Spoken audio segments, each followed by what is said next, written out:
Praise lord. దేవునికి స్తోత్రం కలుగును గాక. ప్రియమైన దేవుని బిడ్డలారా, ఈ ఉదయకాల సమయంలో ఈ అనుదిన వాగ్దాన కార్యక్రమం ద్వారా ఈ విధముగా మిమ్మల్ని కలుసుకున్నటకు దేవుడు నాకు అనుగ్రహించిన ఈ గొప్ప భాగ్యాన్ని బట్టి దేవాతి దేవునికి ముందుగా కృతజ్ఞతాస్తుతులు చెల్లించి ఉన్నాను. అదేవిధంగా ఈ అనుదిన వాగ్దాన కార్యక్రమాన్ని వీక్షించున్న ఆత్మీయులకు మీ అందరికీ ప్రభువైన యేసుక్రీస్తు నామంలో శుభాభివందనాలు తెలియపరుస్తూ ఉన్నాను. ప్రియమైన దేవుని బిడ్డలారా, మీ అందరి కొరకు మేము ప్రార్థిస్తూ ఉన్నాం.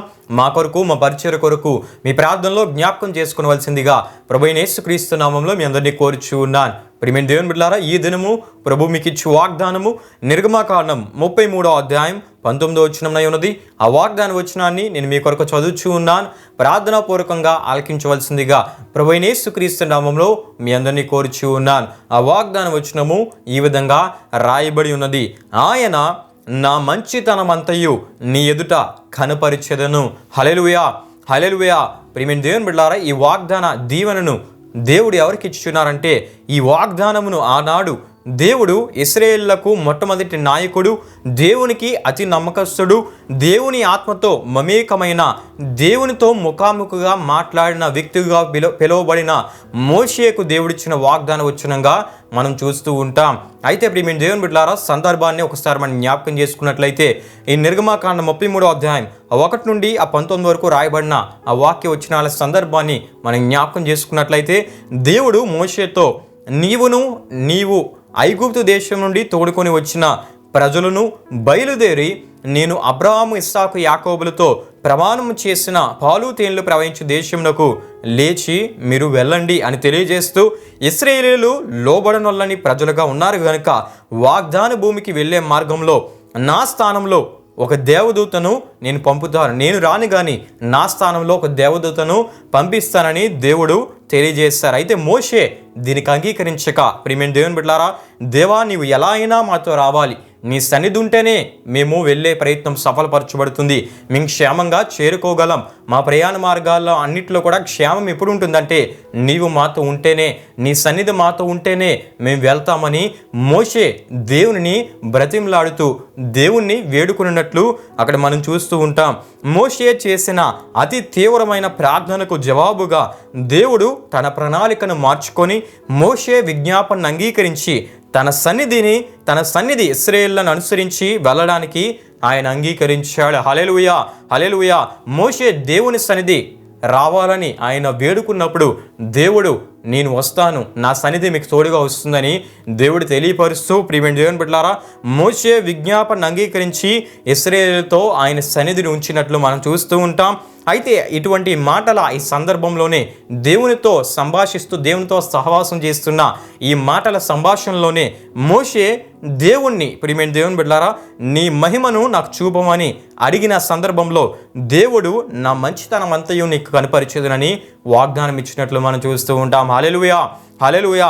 ఎందుకంటే ప్రియమైన దేవుని బిడ్డలారా, మోషే దేవుణ్ణి నీ మహిమను నాకు చూపమని అడిగాడు.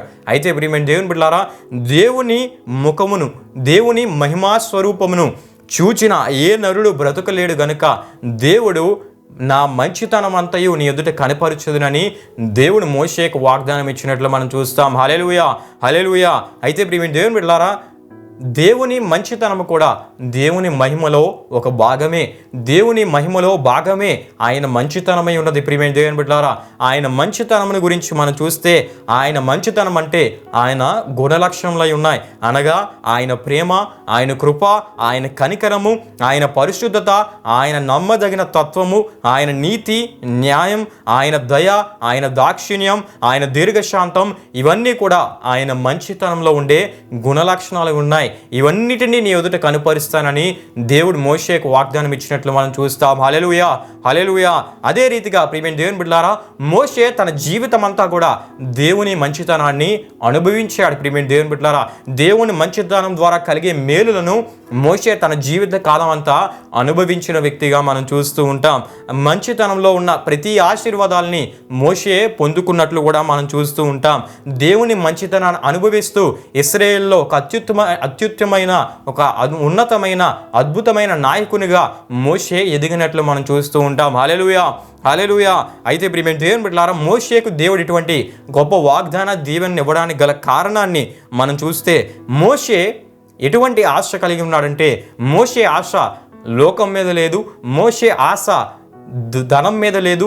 మోషే ఆశ ప్రియమైన దేవుని బిడ్డలారా ఈ లోకంలో ఉన్న వాటి మీద లేవు, కానీ మోషే ఆశ ఐశ్వర్యం మీద లేదు. కానీ మోషే ఆశ అంతా కూడా ఒకటే, ఏంటంటే దేవునితో సహవాసం, దేవుని మహిమను చూడాలి, దేవునితో సహవాసం, దేవునితో మాట్లాడాలి, దేవుని చిత్తాన్ని చేయాలి, దేవుని కొరకు పని చేయాలి, దేవుని మాటకు లోబడాలి, దేవుడు ఏది చెబితే అది చేయాలి అని దేవుని కొరకే ఆశ కలిగిన వ్యక్తిగా మోషేని మనం చూస్తాం. నా జీవితమే దేవుడు, నా జీవితం అంతా ఇంకా దేవుడే అనే ఒక స్థితికి, అనే ఒక గొప్ప ఆత్మీయత, అటువంటి స్థితికి మోషే వచ్చాడు. ప్రియమైన దేవుని బిడ్డలారా, అటువంటి ఆశ కలిగి ఉన్నాడు కనుకే, అటువంటి దేవుని కొరకు ఏదైనా చేయగలిగిన ఒక మంచి ఆత్మీయ జీవితాన్ని, ఒక మంచి ఆత్మీయ ఆసక్తిని, ఆశను కలిగి ఉన్నాడు కనుకనే దేవుని ద్వారా దేవుని మంచితనాన్ని అతడు తన జీవితంలో అనుభవించాడు. ప్రియమైన దేవుని బిడ్డలారా, నా మంచితనం అంతయు నీ ఎదుట కనపరుచుననే దేవుని వాగ్దాన దీవెనను మోషే పొందుకున్నాడు. హల్లెలూయా,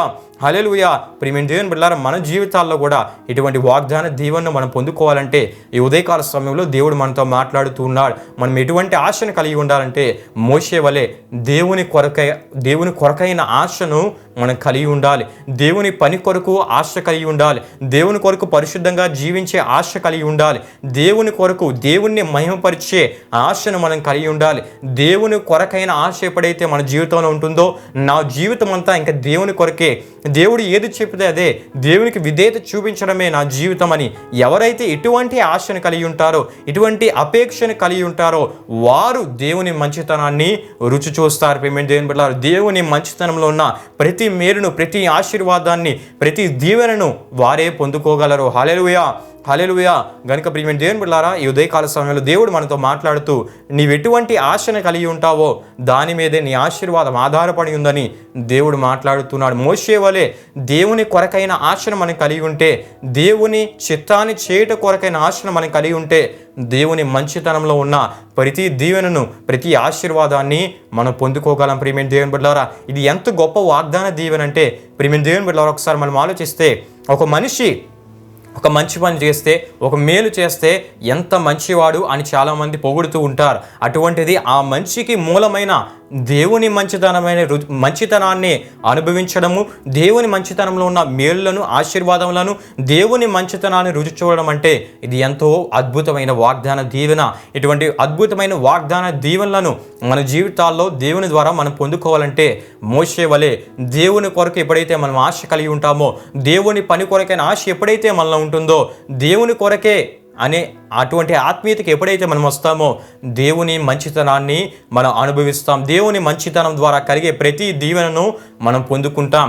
కనుక ప్రియమైన దేవుని బిడ్డలారా, దేవుని కొరకైన ఆశ మనం కలిగి ఉండి మోషే వలె దేవుని మంచితనం ద్వారా కలుగు ప్రతి దీవెనను మనం పొందుకుందాం.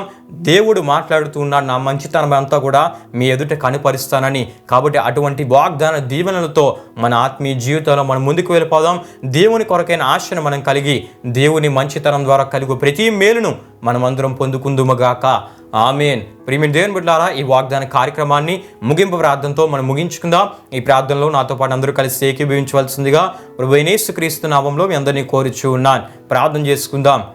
మహిమా స్వరూపైన మా ప్రభువా, జీవాధిపతి అయిన యేసయ్యా, నీ ఘనమైన నామమునకు మహిమ, ఘనత, ప్రభావములు చెల్లిస్తున్నాం తండ్రి. ఈ ఉదయకాల సమయంలో ఒక చక్కటి వాగ్దానం ద్వారా మీరు మాతో మాట్లాడిన విధానం బట్టి నీకే స్తుతులు చెల్లిస్తున్నాం తండ్రి. దేవా, నీ మంచితనం ద్వారా కలిగే మేలులను మా జీవితంలో జరిగిస్తానని మీరు దేవా ఇచ్చిన వాగ్దానపు మాటను బట్టి నీకే స్తుతులు చెల్లిస్తున్నాం తండ్రి. ఆనాడు మోషే తన జీవితమే ఇంకా నీవు అనుకొని నీ కొరకైన ఆశ, నీ మహిమను చూడాలని ఆశ, నీ పనిని చేయాలని ఆశ, నీకు విధేయత చూపాలని ఆశ, అటువంటి మంచి ఆత్మీయ ఆసక్తిని కలిగి ఉన్నాడు గనుక దేవా నీ మంచితనాన్ని అనుభవించగలిగాడు తండ్రి. దేవా, మా జీవితాల్లో కూడా నీ మంచితనాన్ని మేము అనుభవించాలంటే, నీ మంచితనాన్ని మేము రుచి చూడాలంటే, నీ మంచితనం ద్వారా కలుగు ఆశీర్వాదములను మేము పొందుకోవాలంటే దేవా నీ కొరకైన ఆశ, నీ కొరకైన ఆత్మీయ ఆసక్తిని మేము కలిగి ఉండాలని ఈ వాగ్దానం ద్వారా మీరు మాకు తెలియపరిచారు. మీకు వందనాలు. అటువంటి ఆత్మీయ ఆసక్తిని విని వారందరూ కలిగి ఉండి నీ మంచితనం ద్వారా కలుగు ప్రతి దీవెనను వారు పొందుకునేటట్లు మీరే సహాయం చేయమని, వీక్షించిన ప్రతి ఒక్కరిని వారి కుటుంబాలను మీరు ఆశీర్వదించమని, ఈ దినము వారు తలపెడుతున్న ప్రతి కార్యమును మీరు సఫలపరిచి వారి జీవితాల ద్వారా నీ నామమునకు మహిమ, ఘనత, ప్రభావములు తెచ్చుకోమని ప్రభువైన యేసుక్రీస్తు పరిశుద్ధ నామంలో అడిగి వేడుకొనిచున్నాము తండ్రి. ఆమేన్. యేసు రక్తమే జయం, ప్రవేశ రక్తమే జయం, ప్రవేశ రక్తం సంపూర్ణమైనది, అపవాది క్రియలకనంత నాశనం కలుగునుగాక. ఆమెన్. ప్రభు మిమ్మును మీ కుటుంబములను నూరంతులుగా ఆశీర్వదించునుగాక. ఆమెన్.